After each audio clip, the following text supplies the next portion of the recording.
Hey, it's Candy. Did you know that I have a quiz to help coaches choose their niche? Yeah, I do. It's super popular and it has been taken more than 20,000 times.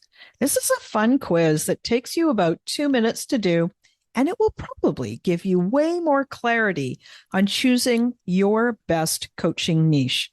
So now, whether you say niche or niche, it's going to work for you.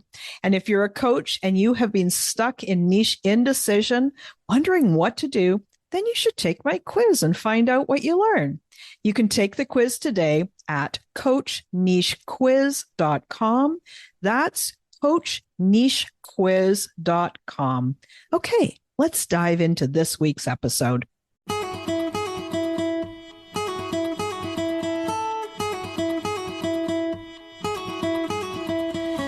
Welcome to She Coaches Coaches. I'm your host, Candy Motzek, and I'm going to help you find the clarity, confidence, and courage to become the coach that you are meant to be. If you're a new coach, or if you've always wanted to be a life coach, then this is the place for you. We're going to talk all about mindset and strategies and how to, because step by step only works when you have the clarity, courage, and confidence to take action. Let's get started. Welcome to this episode of She Coaches Coaches. I have a really amazing guest to share with you. And let me tell you a little bit about her. Her name is Laurin Wittig, and she's been here before, but she has evolved and so have we. And I know this is going to be a great conversation. Laurin is an intuitive energy healer and transformation mentor. She is the founder of Heartlight Wellness, the host of the Curiously Wise podcast, and an award-winning novelist.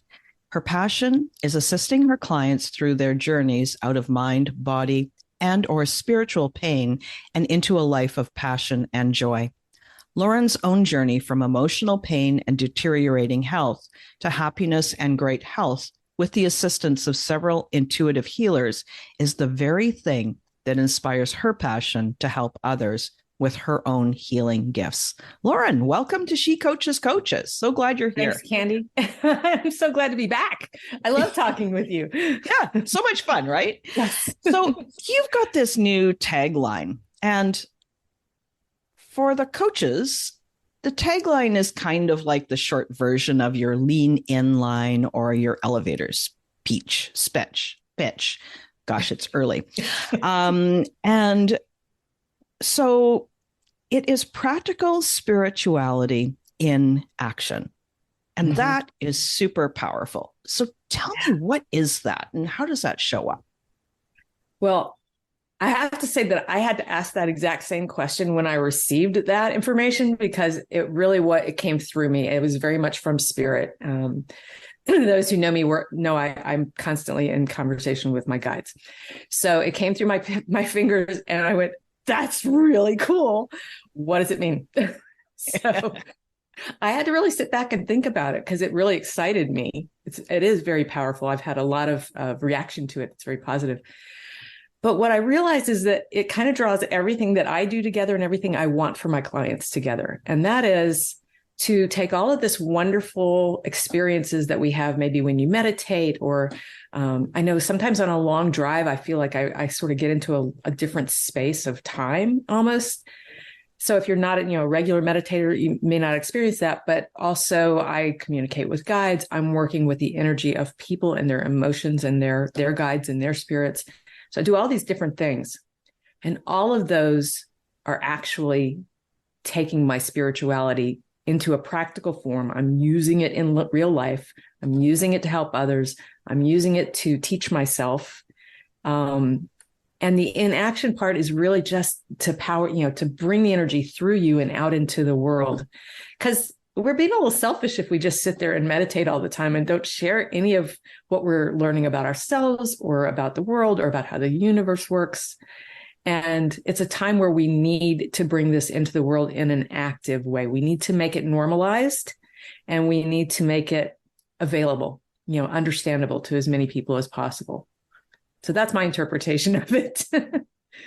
I love that.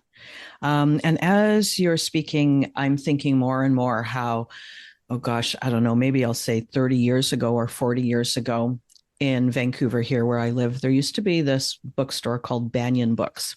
Mm. And Banyan still exists, but it used to be this little tiny bookstore that, maybe had 100 books and a real true hippie manning the till. And then it grew. And I think that this is the metaphor for the need that we have to find that other meaning and to become more spiritual in the way we live our life. And so now Banyan takes up like almost a half a city block. Wow. Right. And so 40 years ago, it was a tiny little thing. And then as life has happened and people have moved away from some of the organized religions to, a different approach to spirituality, still very much connected to God and the divine. Oh, absolutely. Yeah. Right. But with a different tag attached to it. And I think that Banyan Books is like the perfect metaphor for how this is coming around. And so what I hear from you is this sounds like it's that next step in evolution.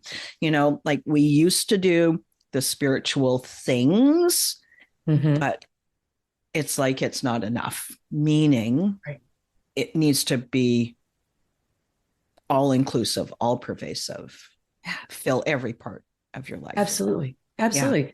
Yeah. It's not something that we can, that we should separate off. And I speak from having done that. I used to kind of sneak off into my office, close the door and meditate, or I would play with oracle cards when nobody else was home, kind of thing. But I didn't do anything with it. And then I did start to become a healer. And that is very much spirituality in action for me, particularly. It's just, that's how I express that joy that I found and the wisdom that I found by going on that health journey of my own with that spiritual facet to it.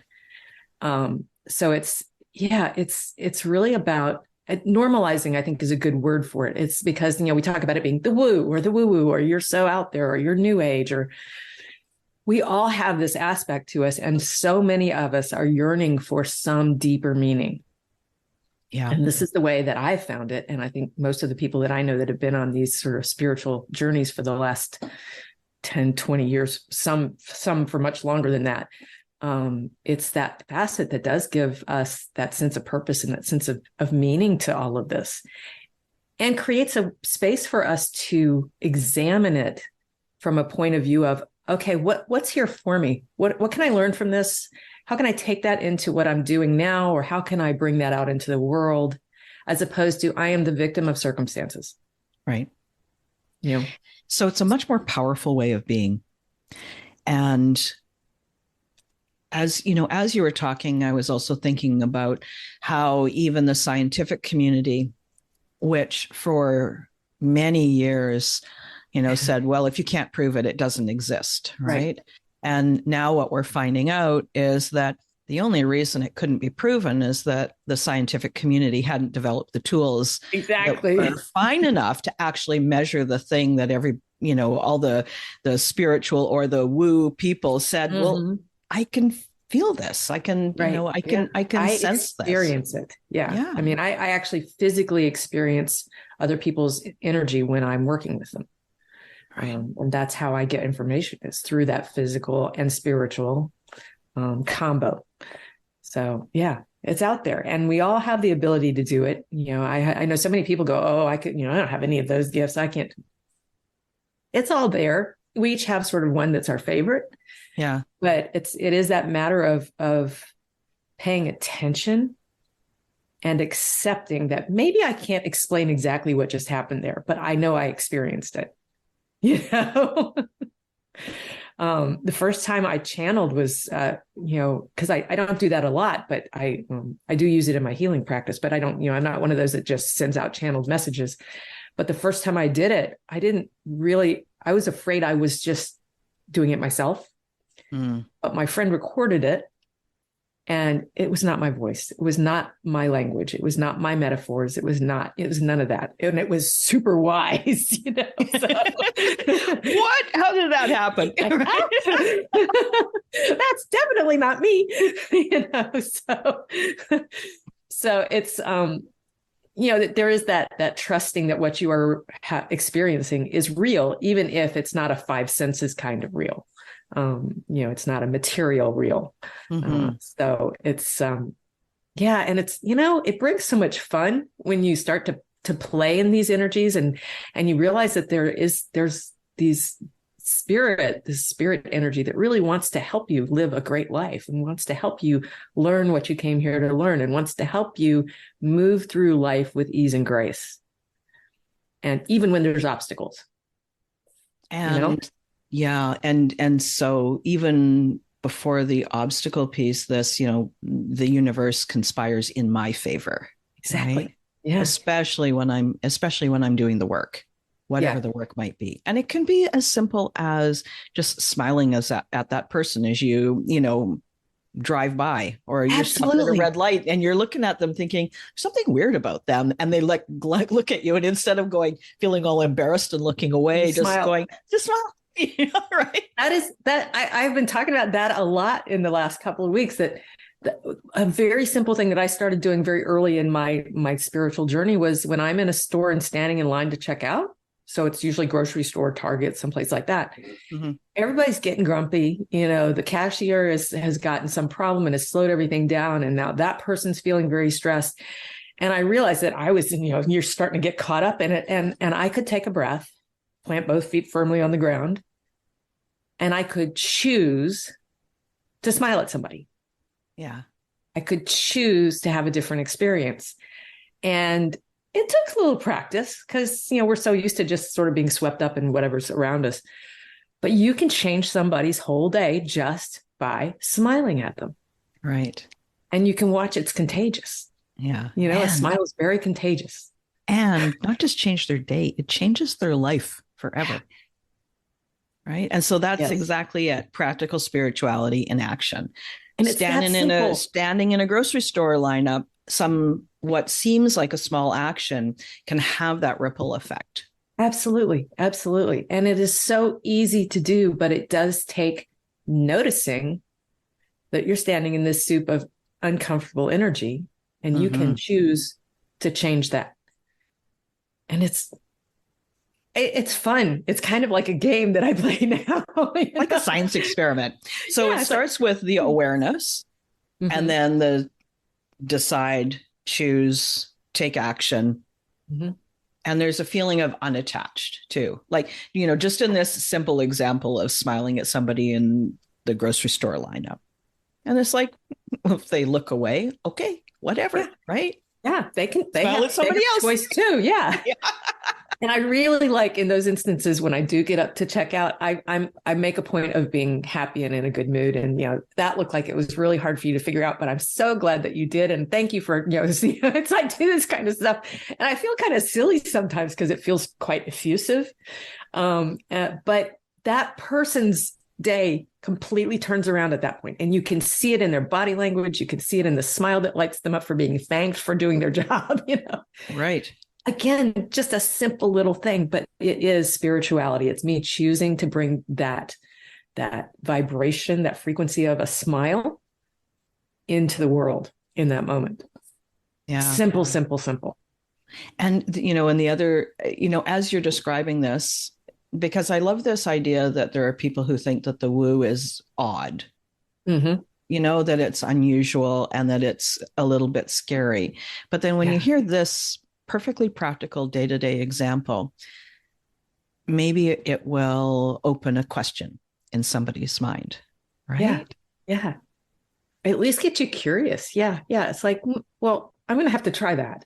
Yeah. And maybe I actually already do that, but I never called it that name. Yeah. And so is that right? Is there how easy is it to get swept up in a baby or a small child's smile? Oh, totally. They're like just the light. They're just the light there. And I love also in grocery stores because they're in the cart, and I'll wave at them and hi and stuff, and they light up too. And then somebody looks at them and lights up as well, right? Exactly. I don't like shopping, so this brings some joy into it for me, Yeah, I don't like shopping either. And this is something interesting. And, just sort of back to what I said about the science community, if you can't measure it, then it didn't exist. And then as they developed finer and finer instruments, they could start to measure some of these things. But we can't, well, I guess we could technically now, but in the past, 20 years ago, you couldn't have measured the difference because you made that decision to stand firm, ground yourself, and decide to feel a different way, decide to smile at someone. You couldn't measure that either, but nobody would question that. Why not? Right? Why not? Yeah. And I do love that there is a lot of science happening around those things that we collect into woo. Yeah. Quantum physics is really beginning to describe why I, as a healer, can work with somebody on the other side of the country with their energy. Because I do that all the time. I have clients all over the place. It's very rare that I have somebody come into my office for a session. And I think it's actually a little more effective at a distance because it takes sort of the physicality of the body out of the experience for me. And I can dig deeper even than when I'm here in person with people. But quantum mechanics, quantum physics is beginning to really describe why that works. There's a book called The Power of Eight. Can't remember the woman's name, but she's a research scientist, and she wanted to explore basically what people would call the power of prayer, or in woo we call it an intention. And she is a scientist, so she has tracked down. She has made sure that her methodology is correct. She has is true scientific methodology, with blind studies and all kinds of different things. And she has affected measurable change around the world in very specific, like they targeted refugees at one point, or I can't remember all of it. It's been a while since I read the book. But she really went through the whole scientific research to prove or disprove, because you got to be willing for either one to come out, right? That's right. Yeah. And it's fascinating to me because it describes my experience, but this is a scientist. Very interesting. Yeah. I think the first time that I ever heard about quantum physics was when I read the Dancing Wu Li Masters. Oh, so many years ago. That's been a while. It's a reminder to read that book again. So Laurin, I know you've got a course that you've completed and is going to be coming out. Can you tell us a little bit about that? Yeah. One of the biggest changes or evolutionary points for me in my spiritual journey was when I learned how to communicate with my spirit guides consciously, because they're always sort of there and they're always sort of trying to help. But when you can consciously connect with them, it becomes a much more powerful relationship. And I will say it's one of my favorite things is it's always a very loving relationship, so it's a very high energy. They're never like, oh, you shouldn't have done that, kind of thing. So I have taken what I have learned myself and what I teach most of my clients, at least the first few things in this, and created a video course about how to communicate. It's called Connect, Communicating with Your Spirit Guides. And it takes you through, I introduce you to the whole concept of spirit guides, but then I take you through each of these tools that I have found very useful and show you how to use them, teach you how to use them. And this is a heart project for me. I did this one time as a workshop before the pandemic shutdown. And my guides came to me about 8 or 9 months ago and said, you have that course. You know how to do the video now. You could easily put this together. So because I've had all these other things going on, it's taken a while to manifest it, but the videos are all done. We've got them all loaded up and we're just putting the finishing touches on it. And this is mid-January 2023 right now. So it should be out before or by the end of the month. That's my plan. And I'm really excited because this is very powerful, action-oriented spiritual work. And it brings so much joy to me. Yeah. And for people to know that they have a team of beings that want to help them. They do. They right. do. And especially when you're going through a downtime, like you said, it's January 2023 right now. We're getting very close to the saddest day of the year. It's like super dark up here in Vancouver. Oh. And and to know that you're not alone, that, you know, the universe conspires in your favor. And exactly. Right. And you don't have to know it all. You don't have to be the wisest person in the room, because you have this, array of spirit forms that want to work with you. You can call them angels, you can call them power animals, you can call them your ancestors. They are all part of the divine spirit. Mm-hmm. And they know that humans like to be able to label things.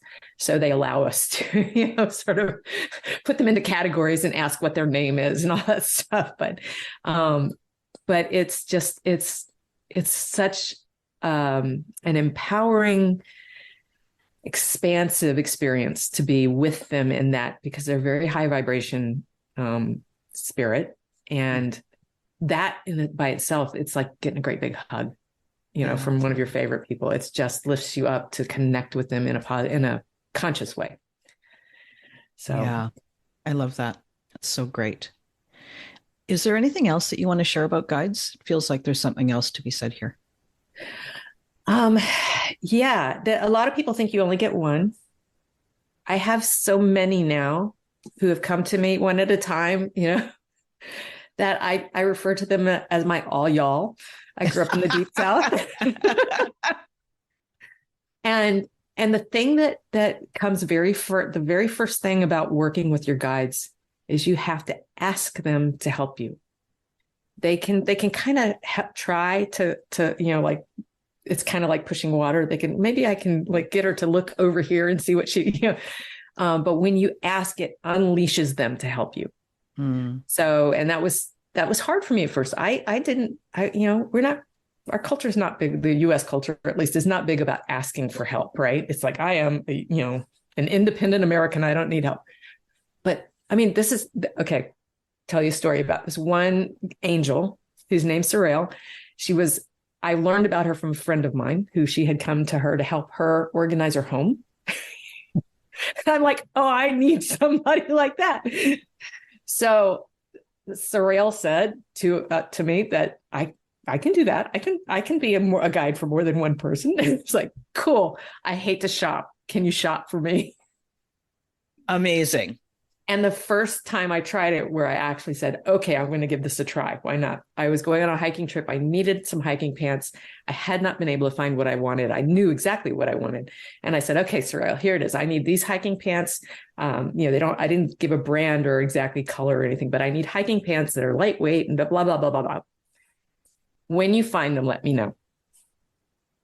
And it was less than a week later, I'm sitting eating lunch and I go, I gotta go shopping.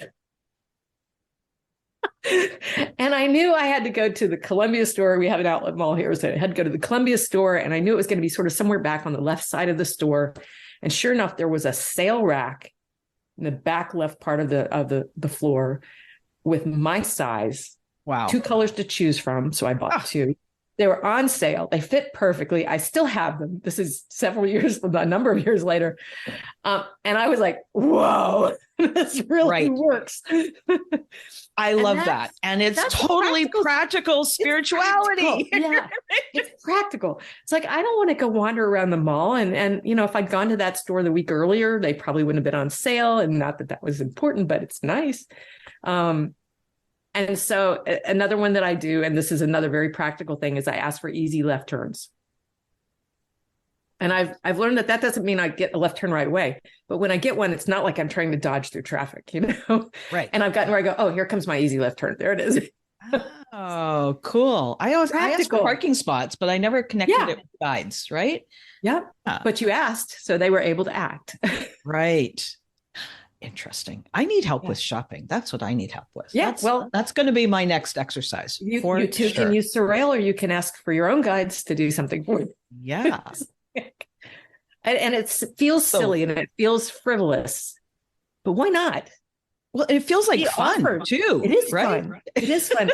And it's sort of verifiable, but you do have to pay attention when you get that hit. It's like, oh, I was like eating my salad. It's like, I got to finish. I got to go shopping. Right. And I'm going here with an easy left turn along the way. Right. I know exactly where to go. Done. In, out. Ask for a parking spot. Yes. I mean, so I do that. I do that regularly. I mean, I constantly need tops. I don't know why. I never have enough tops to satisfy me. And I don't have a lot of clothes, but it's like a couple of weeks ago, I was like, okay, Cyril, I need a couple of tops because I need some variety when I'm on video. And about 2 days later, it was like, oh, I'm going to Talbot. And the things I wanted were like at 75% off because they were going out and the season was going out. It was like, it's not just the right thing, but it's the right thing at a good price as well. Yeah. And easy, I didn't have to like travel to Richmond an hour away to go to the fancy mall. I could go to the outlet mall and it was right there where I needed it. Nice. Okay. That is perfect. I love it. Okay, so we're gonna wrap up, but I just love those ideas, and you've really got my brain going because I need tops too, and I don't have a lot of clothes. So there we go. Right? And a lot of black stuff, and black isn't the right color for me right now. It happens to be what's in my closet because it's like Well, that's I also fine tune the color now for the tops because I know what looks best on camera. Very good, solid color. Yep, right. Yep. I like blues and purples and pinks, and it's like, it's got to be like and this, colors like that go in that way, right? Yeah. And they also have, for me, they have to be wash and dryable. I'm not no ironing. No ironing. No, it's got to be totally practical. If it falls apart in the washing machine, I am not wearing it again. Obviously. So. Or if it shrinks, it's cashmere and it shrinks up to like a Barbie doll size. Yeah. So I'm a cotton girl, and and they mix nice other things with it so they don't shrink so much anymore. So, I love that. And how fun is this, right? Right. It's fun. It's not heavy duty. I have to solve the problems of the world. By having fun, you are putting that energy out. And that's a very high vibration. Laughter. You and I have been laughing since we first got on. Exactly. And that's a very high vibration. And that ripples out to everyone around you and everyone they contact. And I mean, eventually, and somebody was telling me, it's millions and millions of people that you impact. Right. With that and one that does solve the problems of the world. It does. It does. So have fun. Enjoy yourself. Be joyful. Yeah. I mean, it's just, So this is why I love practical spirituality in action, because it's that's what we already do. And you've given great examples, like specific examples that any coach listening to this, just take it away and do it. Yeah. Right? Yeah. Okay. Laurin, thank you for being here. Really enjoyed the conversation as always. Now, how can people find out more about you? So the best place to go is my website. Everything is there, or it's connected there. And that is heartlightjoy.com. So heart, like in your heart, joy, light as in turn it on off, and then joy. So heartlightjoy.com. Awesome. Okay. And I do have a free gift. I want to change that to just gift. I keep saying a free gift. Gifts are always free. I have a gift for anybody who's interested in learning more about working with your guides. If you go to my website and sign up for the newsletter, you'll get a free PDF download that is Laurin's top 3 ways to communicate with your guides. Awesome. That is just great. And I'll make sure to put those links in the episode notes. And I'm sure there's going to be lots of coaches who are like, I have to get in touch with this person. I need to get to her world, right? Yeah. Yeah. My world is fun. Yeah. All right. Thanks. Okay. Thanks so much for joining me. Okay, everyone, we're going to talk next week. I'm looking forward to the next conversation on She Coaches Coaches. Thanks again for listening today. Please hop on over to Apple Podcasts and leave a review. Also, I would love to hear from you. Did something that I say resonate? What else would you like to learn about? Click the link in the player and leave a comment on the post. This is going to give me great ideas for future episodes so I can help you best. Join me again next week for more coaching, support, and teaching to help you become the confident coach you are meant to be.